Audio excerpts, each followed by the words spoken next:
СДСМ тоне во својата криминогеност и злоупотребите на власта, тоне во трговијата со влијание, тоне во заштитата на сопственото беззаконие. СДСМ од позиција на власт спроведува самоволие и него почитува и го крши изборниот законник, чии што измени се донесени неодамна, заедно со пратениците од СДСМ.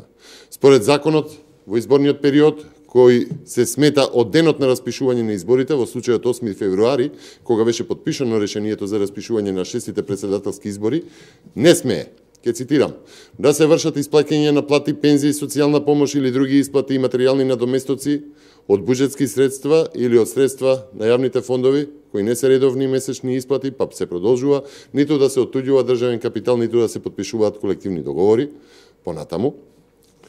Да се започне постапка за вработување на нови лица или постапки за престанок на работен однос во државни и јавни институции, а започнатите постапки се ставаат во мирување, освен во случај на итни и неодложни работи, значи освен во случај на итни и неодложни работи. Па понатаму да се започне изградба со средства од буџетот или од јавните фондови или со средства на јавните предпријатија, па се продолжува на нови објекти во инфраструктурата како патишта, водоводи, далноводи, канализации, училишта, градинки и други објекти, освен ако се работи за реализација на годишна програма. Тоа стои во изборниот законник, член 8а. Почитувани, СДСМ е фатена во кршење на најмалку на 2 од 3 забрани кои што ги посочив.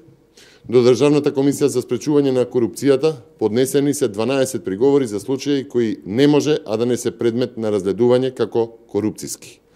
Има кршење на изборниот законник и има коруптивно однесување.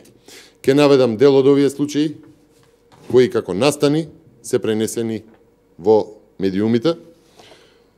Ова е списокот на поднесени приговори за постапување на Државната комисија за спречување на корупцијата. И тоа, зајавен повик за практиканство од страна на Агенцијата за вработување од 25 февруари. Понатаму, градоначалникот Саша Богдановиќ подели 150 пакети со основни животни намирници на социјално загрозени семејства на 11 март. Понатаму, јавен повик од 11 март, повторно, од град Скопје за субвенционирање за купување велосипеди. Реконструкција на дел од улицата Јурија Гагарин во Козле, општина Карпош. Јавен повик за субвенционирање на клима уреди инвертор од град Скопје. Потоа следи прес на градоначалникот на Штип од 9.3. Бочварски Благој за градежна офанзива во Штип, дека продолжувала со асфалтирање на улици, што е спротивно на овој закон. Јавен повик за доставување барања за користење на средства од мерките за воспоставување на локални акцијски групи и реализација на стратегии за локален развој на рурални средини од страна на Агенцијата за финансиска поддршка во земјоделството и руралниот развој од 19.3. Јавен оглас за финансиска поддршка на здруженија и фондации од Генералниот секретаријат на владата. Понатаму во касарни се работи на тротоари, ивичњаци и канализација, во полнек изградба на инфраструктурни зафати на улици и тротоари. Понатаму градоначалникот, вршителот на должност градоначалник во Ново село вработува и дава согласно за вработување на 10 вработени, па има вработување во Македонија пат. Ромските партии имаа прес за поддршка на Пендаровски во општина Шуто, Оризари и низа други представки, кои што и понатаму ќе следат. И ова, велам, не е се, почитувани. Власта бесрамно тргува со влијанието, што е криминогеност во делот на корупцијата, тргува со влијание кај земјоделците.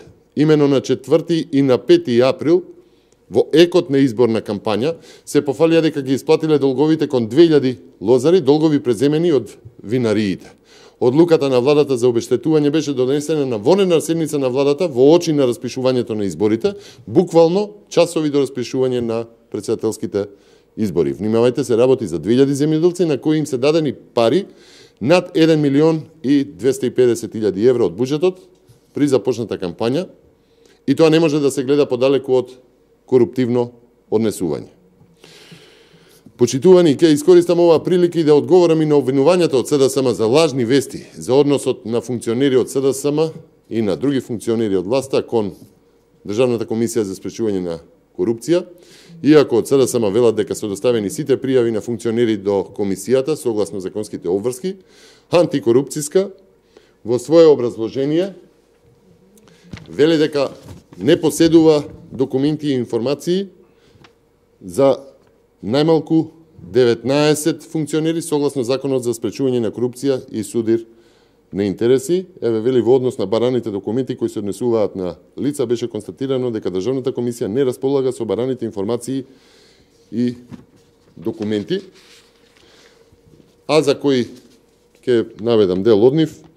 Тоа се документи за председателот на Собранието Талат Џафери, државниот секретар во Министерството за локална самоуправа Кирил Парталов, понатаму читам само дел од нив, директорот на Рудници Рек Битола Душан Вукадиевич, директорот на МЕПСО Сашо Василевски, градоначалникот на општина Прилеп Илија Јовановски, градоначалникот на општина Шуто Оризари Курто Додуш, па понатаму министерот за економија Кресник Бектеши и низа други звучни имиња кои што немаат доставено барани материјали од страна на Државната комисија за спречување на корупцијата. Ќе ви ги покажам и повеќе пријави до комисијата поднесени од страна на ВМРО ДПМН за кои што треба да се разгледува за нивното однесување во изборниот период и кршењето на изборниот законник.